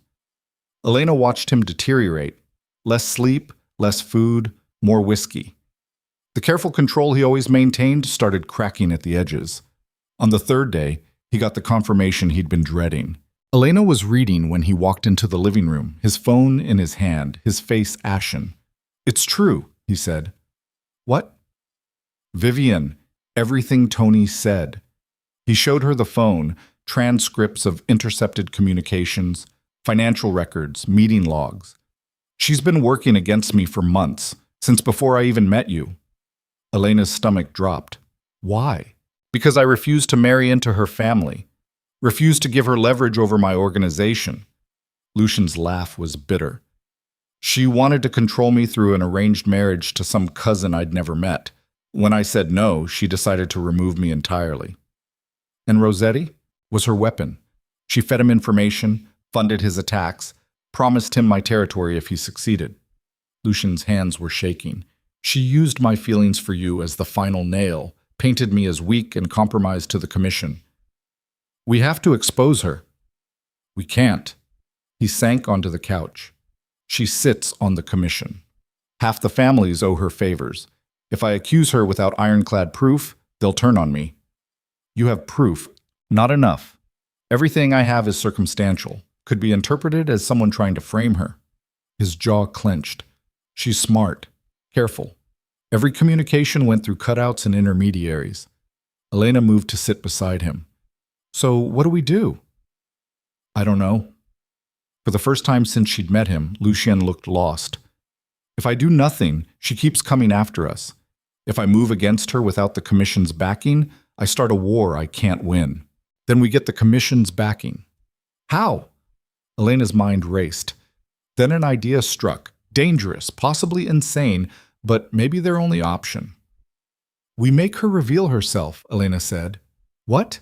She thinks I'm your weakness. She's been using me to prove you're compromised. Elena grabbed his hands. So we use that. We give her exactly what she wants. Lucian was already shaking his head. No. Whatever you're thinking, listen to me. We stage something. Make it look like I'm leaving you, like you're falling apart without me. Vivian will move to capitalize on it, to finish what Rossetti started. You want to use yourself as bait. I want to give her enough rope to hang herself. Elena's voice was firm.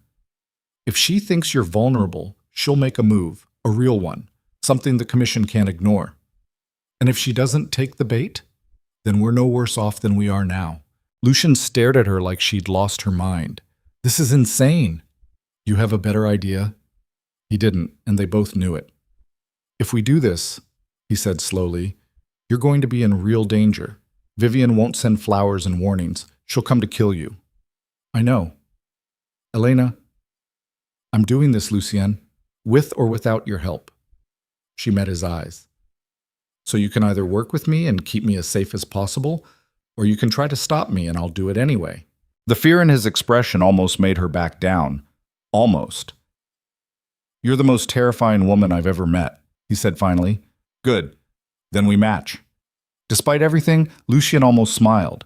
Then his expression hardened into something calculating. Okay, if we're doing this, we do it right. He stood, pacing. We stage a public fight. Make it messy. Make it believable. You move out, go back to your apartment. I make sure word gets around that I'm drinking myself into oblivion over losing you. And then? Then we wait for Vivian to make her move. But you won't be alone. I'll have people watching you 24/7, hidden. The moment anything happens, they move. What if she sends someone good? Someone who spots the surveillance? Then we hope you're as strong as you think you are. Elena's heart hammered, but she nodded. This was happening. They were going to war with one of the most powerful women in New York's criminal underworld, and Elena was the weapon they'd use to bring her down. The fight happened 3 days later at a restaurant in Midtown. Lucien took Elena to dinner at one of the places where their world gathered. Expensive, exclusive, full of eyes and ears. They made sure to be seen, made sure to look tense. Halfway through the meal, Lucien started the performance. You're not listening to me, he said, loud enough for nearby tables to hear. I'm listening, I just don't agree with you. This is about your safety. This is about control. Elena raised her voice. You're trying to lock me away like I'm some possession. I'm trying to keep you alive by suffocating me. She stood abruptly. I can't do this anymore, Lucien.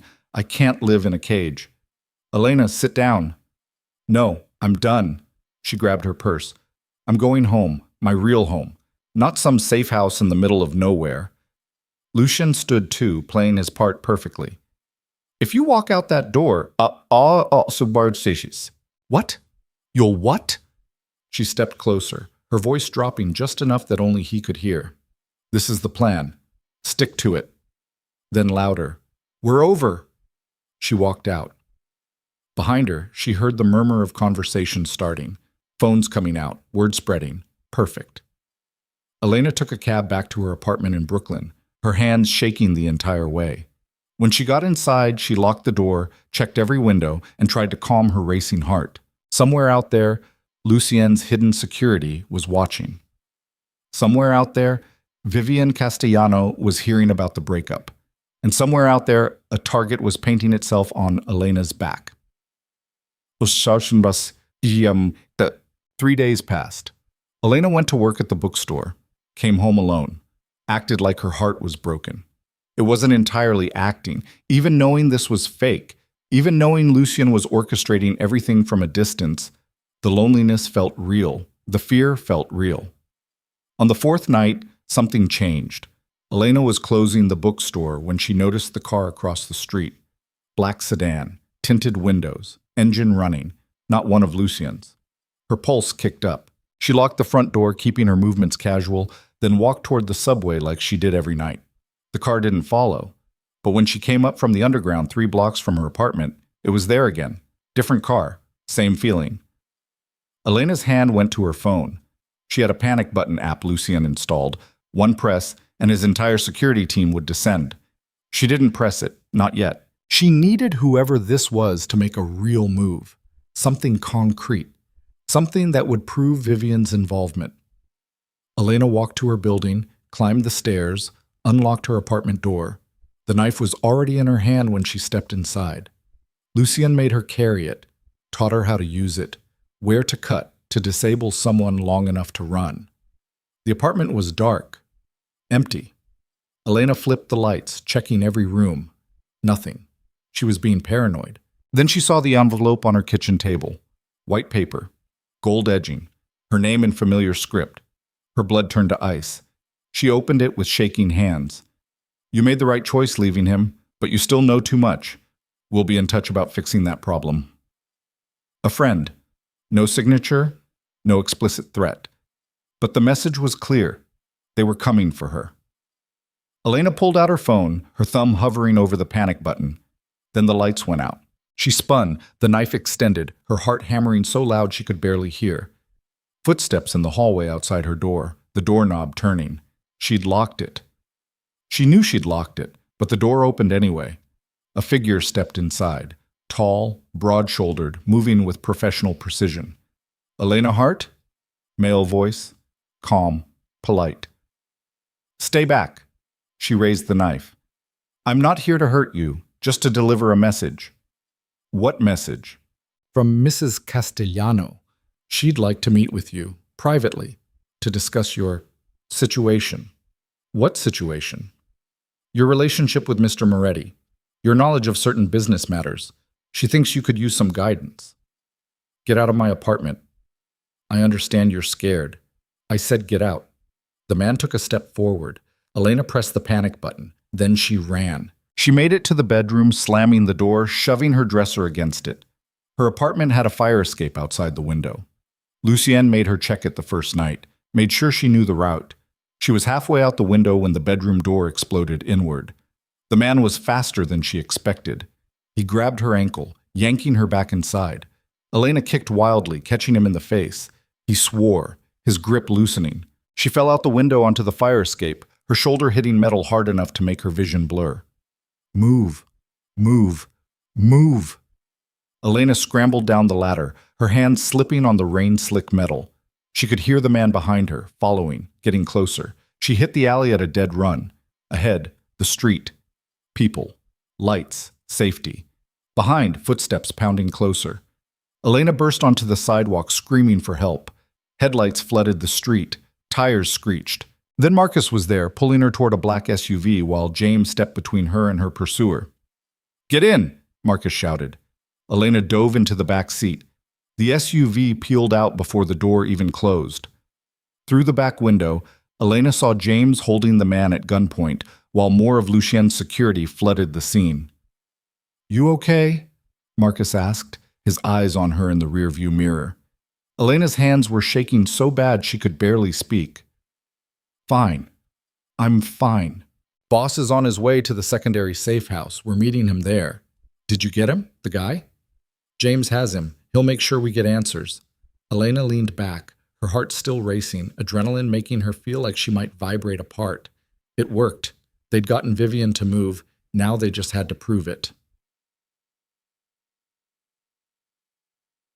Lucien met them at the safe house, looking like he'd aged 10 years in 4 days. He pulled Elena out of the SUV before it fully stopped, his hands framing her face, checking for injuries. I'm okay, she said. I'm okay. You're shaking. I'm okay. He pulled her against his chest, holding her so tight she could barely breathe. When I got the alert, but you got it. The plan worked. The plan almost got you killed. But it didn't. She pulled back to look at him. Did James get the guy? Yes, he's being questioned. Lucien's jaw tightened. And he's already given up Vivian, said she hired him directly, gave us bank transfers, communications, the works. So we have proof. We have proof. Relief flooded Elena's system. It's over? Not yet. Lucien's expression was grim. We have evidence, but we still need the commission to act on it. Vivian's powerful. She'll fight this. Then we fight harder. Lucien almost smiled. Then his phone buzzed. He checked it. His entire body went rigid. What? Elena asked. It's from Vivian. He showed her the message. I know what you're trying to do, Lucien. It won't work. Meet me tomorrow. Pier 47, midnight. Come alone, or Elena's name goes to every enemy you have. Let's end this like civilized people. It's a trap, Elena said immediately. Of course it is. Lucien pocketed the phone. But she's right about one thing. This needs to end. You're not going alone. I don't have a choice. Yes, you do. We go together. We face her together. Elena, I'm done hiding, Lucien. I'm done being protected from the consequences of my own choices. She grabbed his hands. We started this together. We finish it together. The fear in his eyes was naked, raw. But beneath it, Elena saw something else. Pride. You're sure? He asked. I've never been more sure of anything. Lucian pulled her close, his forehead resting against hers. Then tomorrow night, he said quietly, we end this war. And Elena realized with crystalline clarity that tomorrow night, one way or another, everything would change. They would either destroy Vivian Castellano and claim their future, or they would die trying. There was no middle ground anymore, no safety, no retreat, just the two of them against a woman powerful enough to topple empires, standing at the edge of an abyss, holding hands, ready to jump. Pier 47 sat on the edge of the Hudson River like a forgotten relic of New York's industrial past. Abandoned warehouses loomed in the darkness, their broken windows reflecting moonlight off black water. The air smelled like rust and rotting wood and the promise of violence. Lucian and Elena arrived 15 minutes early. They parked 3 blocks away, approaching on foot through shadows that felt alive with danger. Lucien moved like a predator, his hand never far from the gun holstered beneath his jacket. Elena stayed close, her own weapon, a small pistol Lucien taught her to use over the past week, heavy in her coat pocket. Last chance to change your mind, Lucien said quietly. Not a chance. He looked at her then, really looked, and something in his expression softened despite the violence waiting ahead. When this is over, he said, remind me to tell you something. Tell me now. No, after. His jaw tightened. I need something to fight for. Before Elena could respond, headlights cut through the darkness. A black Mercedes pulled onto the pier, its engine purring to a stop 50 feet away. The driver's door opened. Vivian Castellano stepped out. She wore a long coat over an elegant dress, her silver hair perfect despite the late hour. 2 bodyguards flanked her, professional, armed, scanning the surroundings with practiced efficiency. Mr. Moretti, Vivian called out, I'm pleased you decided to be reasonable. Lucian stepped into the light, Elena beside him. Vivian's expression flickered, surprise, then calculation, then something that looked almost like respect. You brought the girl, she said. How touching. We're here to end this, Lucian said. One way or another. Indeed. Vivian moved closer, her bodyguards matching her pace. You've caused me considerable trouble, Lucien. Angelo Rossetti was a useful tool until you put 3 bullets in his brain. He kidnapped Elena. He was sending a message that you're compromised, weak, unfit to lead. Vivian's smile was cold. The commission agrees with me, by the way. They're meeting tomorrow to discuss your removal. Based on lies you fed them. Based on truth. You've let personal feelings interfere with business. That's always been your weakness, Lucian. You feel too much. Elena felt Lucian tense beside her, but his voice stayed controlled. I have evidence of your involvement with Rossetti. Financial records, communications, testimony from the men you hired. Circumstantial. Easily explained as forgeries created by someone desperate to save himself. Vivian's eyes shifted to Elena. You, however, are a different problem. You know too much. You've seen too much. And unlike Lucien, you have no protection under our rules. Touch her and I burn your empire to the ground, Lucien said quietly. You'll try, but you're outnumbered, outmaneuvered, and out of time. Vivian pulled something from her coat pocket, a phone. She showed them the screen. I've just sent a message to every family head in New York. Proof of your instability, photos of you drinking yourself into oblivion over this girl. Evidence of poor judgment. Fake evidence. Does it matter? Perception is reality in our world. And the perception is that Lucien Moretti has become a liability. Elena's hand went to her pocket, fingers closing around the gun. But Lucien caught her wrist, stopping her. Not yet. What do you want, Vivian? He asked. I want you to step down, voluntarily. Give me control of your operations. In exchange, I let you and your little bookstore girl disappear. New identities. Clean start. You get to live, and I get what I should have had from the beginning. That's not happening. Then you both die tonight. Vivian's voice hardened. I didn't want it to come to this, Lucien. I genuinely didn't. But you've left me no choice. She gestured to her bodyguards. They raised their weapons. Everything happened at once. Lucien shoved Elena behind him, drawing his gun. Vivian's men fired. Bullets ricocheted off the concrete pillar. Elena dove behind, her heart exploding in her chest. Then return fire erupted from the darkness. Marcus and James emerged from hiding positions in the warehouses, laying down suppressing fire. More of Lucien's security flooded the pier, turning the abandoned space into a war zone. Elena pressed herself against the pillar, her hands shaking, the gun heavy in her grip. She could hear shouting, gunfire, the wet sound of bullets hitting flesh. Then someone grabbed her from behind. Elena screamed, spinning, raising the gun, one of Vivian's bodyguards. He knocked the weapon from her hand, his arm wrapping around her throat. "Drop your weapons or she dies," he shouted. The gunfire stopped. Elena struggled, gasping for air, clawing at the arm, crushing her windpipe. Through blurred vision, she saw Lucien frozen 20 feet away, his gun still raised. "Let her go," Lucien said, his voice deadly calm. "Put down the gun first." "That's not happening." The arm tightened. Elena's vision started to gray at the edges. Then she remembered what Lucien taught her. Don't fight the hold. Use it. Elena stopped struggling. Let her body go limp. The bodyguard's grip loosened slightly, adjusting for the dead weight. That was the opening. Elena drove her elbow backward into his ribs, twisted, dropped to her knees. The bodyguard stumbled, his balance broken. Lucien fired. The bodyguard went down. Elena scrambled to retrieve her gun, her hand shaking so violently she could barely hold it. But the fight wasn't over. Vivian had retreated to her Mercedes, using it as cover. Her remaining bodyguard was pinned down, outgunned, bleeding from a shoulder wound.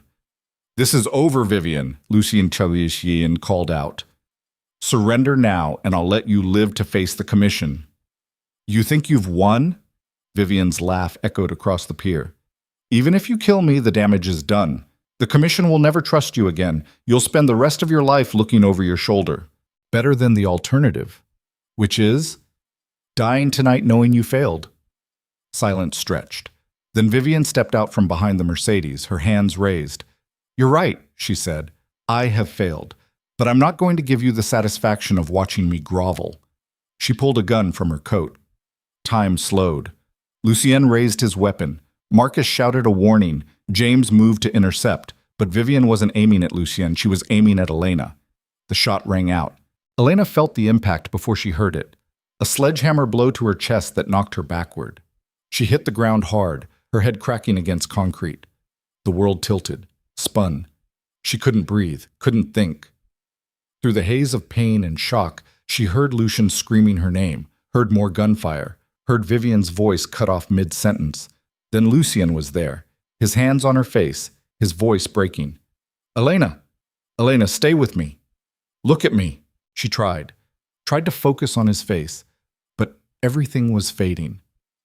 "Ambulance is 2 minutes out," someone said. Marcus, maybe? Or James? Elena couldn't tell anymore. "You're going to be okay," Lucien was saying, his hands pressed against her chest, trying to stop the bleeding. "You hear me? You're going to be fine." But the blood kept coming, and Elena felt so cold. She tried to speak, but couldn't form words. Tried to reach for him, but her arms wouldn't move. This was it. This was how it ended. The shy bookstore girl who fell in love with a monster, dying on a pier in the middle of the night, proving everyone right who said she didn't belong in this world. The darkness pulled at her, and Elena let go. Wankant. She woke to the smell of antiseptic and the steady beep of machines. Hospital. Again. Elena tried to move, pain lancing through her chest. A hand caught hers, warm and familiar. "Don't." Lucien's voice rough from exhaustion. "You'll tear your stitches." She turned her head slowly. Lucien sat beside her bed, looking like he hadn't slept in days. Dark circles shadowed his eyes. Stubble covered his jaw. Blood, her blood, stained his shirt. "How long?" Elena whispered. 2 days. "You were in surgery for 8 hours. His hand tightened on hers. "The bullet missed your heart by 2 inches, collapsed your lung. You died twice on the operating table." "But I'm alive." "Yes." His voice cracked. "You're alive." Elena took inventory of her body. The pain was manageable. Breathing hurt but worked. She could move her fingers, her toes. "Vivian?" she asked. "Dead." I put 4 bullets in her before she hit the ground. Lucien's expression was empty. She died knowing she failed. The commission called an emergency session. I presented all the evidence, financial records, testimony from her bodyguard who survived, communications. They had no choice but to acknowledge the truth. He leaned back, exhaustion written into every line of his body. Vivian Castellano conspired with Angelo Rossetti to destabilize my organization and orchestrate a coup. The commission has officially sanctioned her posthumously and cleared me of all accusations. So it's over. It's over. Elena closed her eyes, relief flooding through her. They'd survived. Against impossible odds, they'd survived. You should rest, Lucien said. But she didn't want to rest. Didn't want to close her eyes and risk waking up to find this was all a dream. What you wanted to tell me, Elena said. On the pier, before everything went to hell. Lucien was quiet for a long moment. Then he stood, moving to the window overlooking the city. I wanted to tell you that you changed everything, he said quietly. I spent 15 years building walls, refusing to feel anything because feeling meant weakness. Then you walked into my life, and those walls came down. Lucien, let me finish. He turned to face her. When Vivian shot you, when I saw you fall, I realized something.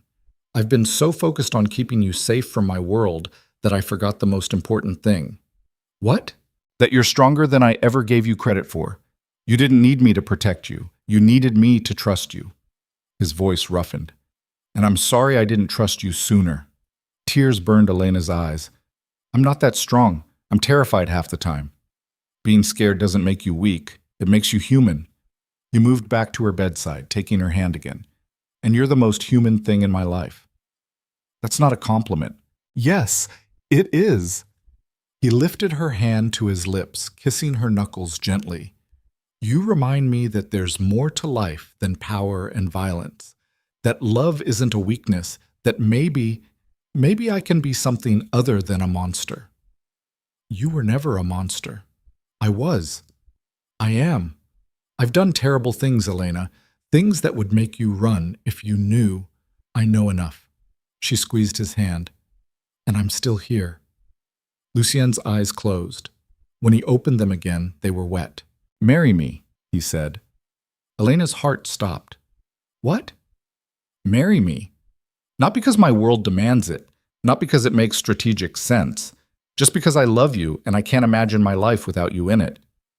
Lucien, I'm lying in a hospital bed with a tube in my chest. Yeah, but I don't care. I should have asked you months ago. I should have said it the first night at the cafe, or in the penthouse, or any of the 1,000 moments when I looked at you and knew you were it for me. He pulled a small box from his pocket, velvet, worn at the edges. This was my grandmother's. The woman who told me the truth even when I didn't want to hear it. I want you to have it. He opened the box. The ring inside was simple. A single diamond set in white gold, elegant without being ostentatious. The kind of ring meant to be worn every day, not locked in a safe. I can't promise you an easy life, Lucien continued. I can't promise my world won't try to hurt you again. But I can promise that every day for the rest of my life, I will choose you. I will fight for you. I will love you with everything I have. His voice broke.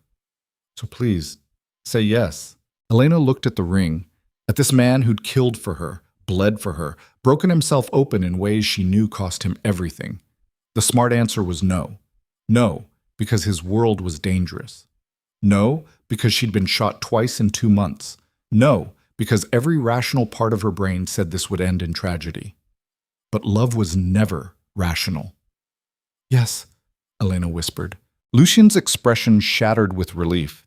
He slipped the ring onto her finger with shaking hands, then leaned down to kiss her, gentle, reverent, like she was something precious he couldn't believe he got to keep.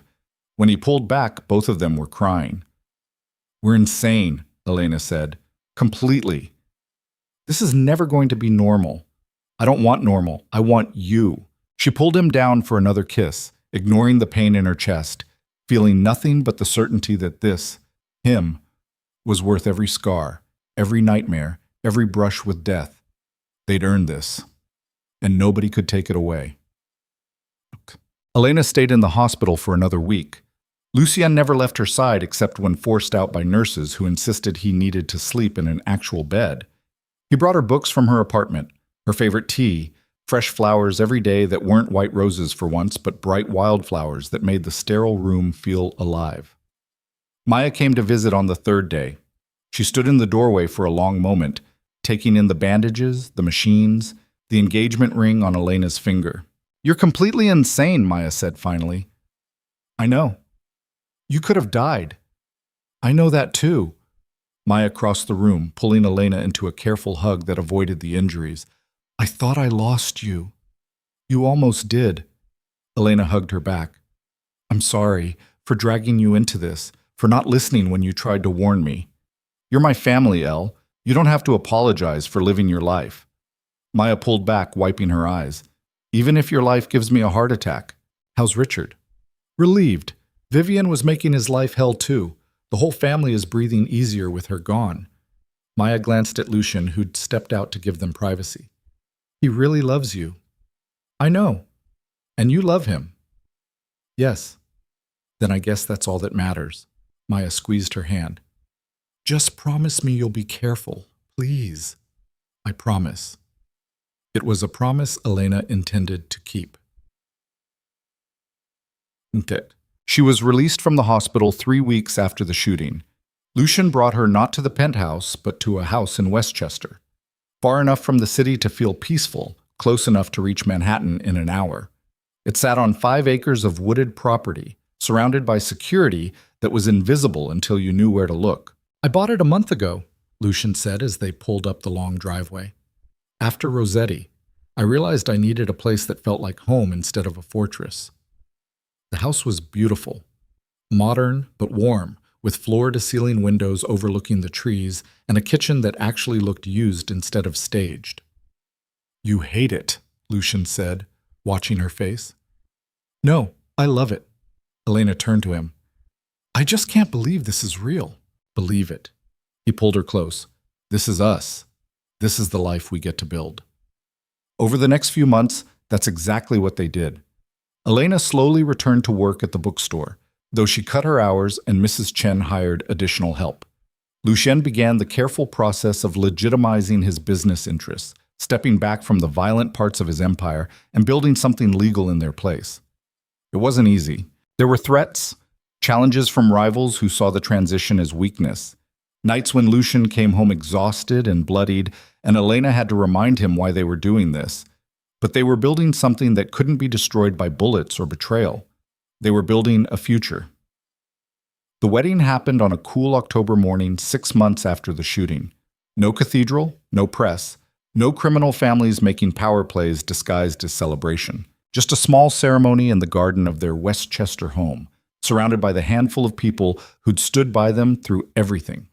Maya and Richard, Marcus and James, Mrs. Chen, a few of Lucien's oldest associates who'd proven their loyalty. Elena wore a simple white dress. Lucien wore a black suit with his grandmother's rosary in his pocket for luck. They wrote their own vows. "I promise to choose you," Elena said, her voice steady despite the tears. "Every day, even when it's hard, even when your world tries to tear us apart, I promise to be your peace when the violence gets too loud." "I promise to protect your heart the way I protect your life," Lucien said. "I promise to be worthy of the trust you've given me. And I promise that every dark thing I've ever done will be balanced by the light you bring." They exchanged rings. They kissed, while their small gathering applauded. And for the first time in his violent, haunted life, Lucien Moretti felt something he'd never believed possible. Hope. Book. 3 years later, Elena stood on the back porch of their home, watching snow fall through the trees. The bookstore had expanded. She and Mrs. Chen now owned 3 locations across Brooklyn, specializing in rare books and first editions. It was profitable, legitimate, everything Elena had never dared dream possible. Lucien's transformation had been slower, but just as real. He'd sold off the criminal enterprises piece by piece, investing in real estate development and legitimate import-export businesses. There was still violence in his world. You didn't walk away from that life completely, but it no longer defined him. The commission had restructured without Vivian's poisonous influence. Lucian sat on it now, using his position to push for modernization, for reducing the bloodshed that had claimed too many lives. It wasn't perfect, but it was theirs. Elena heard the back door open, felt strong arms wrap around her from behind, pulling her against a familiar chest. "You're going to freeze out here," Lucien murmured against her hair. "I like the cold. It's peaceful." He turned her in his arms, and Elena saw the softness in his expression that had taken years to develop. The walls were still there. You couldn't survive his world without them. But with her, they stayed down. "I have something to tell you," Elena said. "What?" She took his hand, placing it on her stomach. "We're going to have a baby." Lucien went completely still. Then his eyes filled with tears. "Are you sure?" he whispered. "I took 3 tests. All positive." He dropped to his knees in the snow, his hands on her waist, his forehead pressed against her stomach.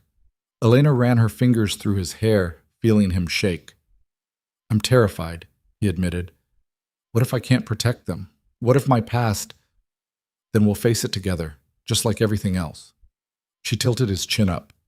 "You're going to be an amazing father." "You don't know that."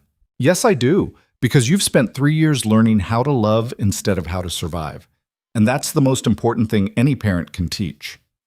Lucien stood, pulling her into his arms, holding her like she was the only thing keeping him tethered to the earth. "I love you some," he said.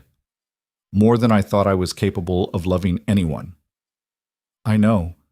I love you too." They stood there in the falling snow, 2 people who'd fought their way through hell to build something beautiful, feeling the future growing between them. The city glowed in the distance, indifferent and eternal. But here, in this moment, they'd won. 5 years after that, on a warm summer evening, Elena sat in the garden while her daughter played in the grass. Isabella was 4 years old, with her father's dark eyes and her mother's quiet strength. She was currently having an intense conversation with a butterfly, explaining in very serious tones why it should land on her hand. Lucien emerged from the house carrying lemonade and that smile he only wore around their daughter, soft, unguarded, completely at peace. "She's negotiating with insects now," he said, sitting beside Elena. "She gets that from you." "I never negotiated with insects." "You know what I mean." He laughed, pulling Elena against his side.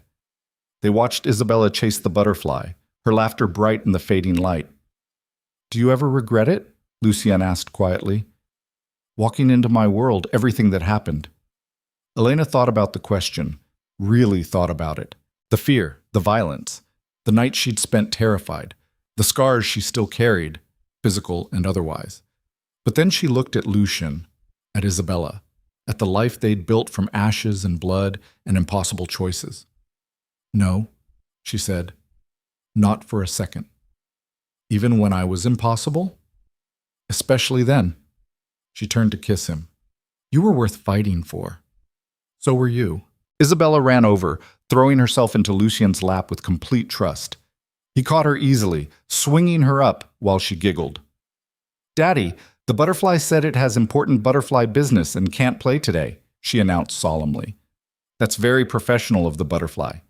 I told it maybe tomorrow." "Good negotiating." Elena watched them together, this man who'd once been New York's most feared monster, now making silly voices for his daughter's entertainment, and felt something settle in her chest. They'd made it. Against every odd, every warning, every person who said it couldn't work. They'd made it. The shy bookstore girl and the ruthless Mafia Boss had found something neither of them knew they needed. Not salvation, not redemption, just love. Complicated, messy, hard-won love that had cost them everything and given them more than they'd ever dreamed possible. As the sun set over their home, painting the sky in shades of gold and pink, Elena leaned into Lucien's shoulder and listened to their daughter's voice describing her plans for tomorrow's butterfly negotiations. The world outside their gates was still dangerous. Lucien's past still carried consequences. But here, in this moment, they were safe. They were together. They were home, and that was more than enough.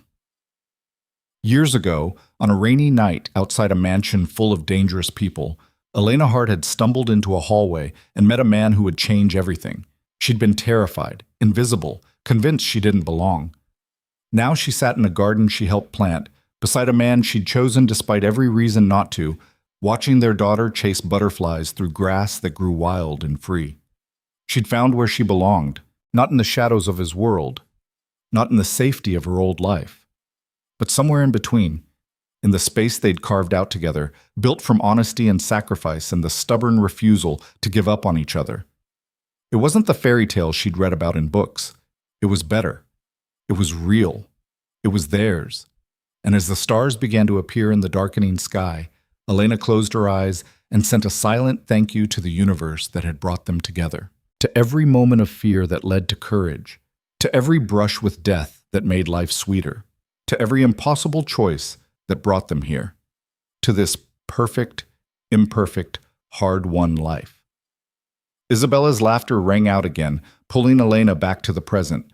Lucien's hand found hers, their fingers intertwining the way they had 1,000 times before. And in that simple gesture, skin against skin, heartbeat matching heartbeat, was everything they'd fought for, everything they'd won, everything that mattered. The future stretched ahead, unknowable and full of possibility. But they would face it the same way they'd faced everything else, together.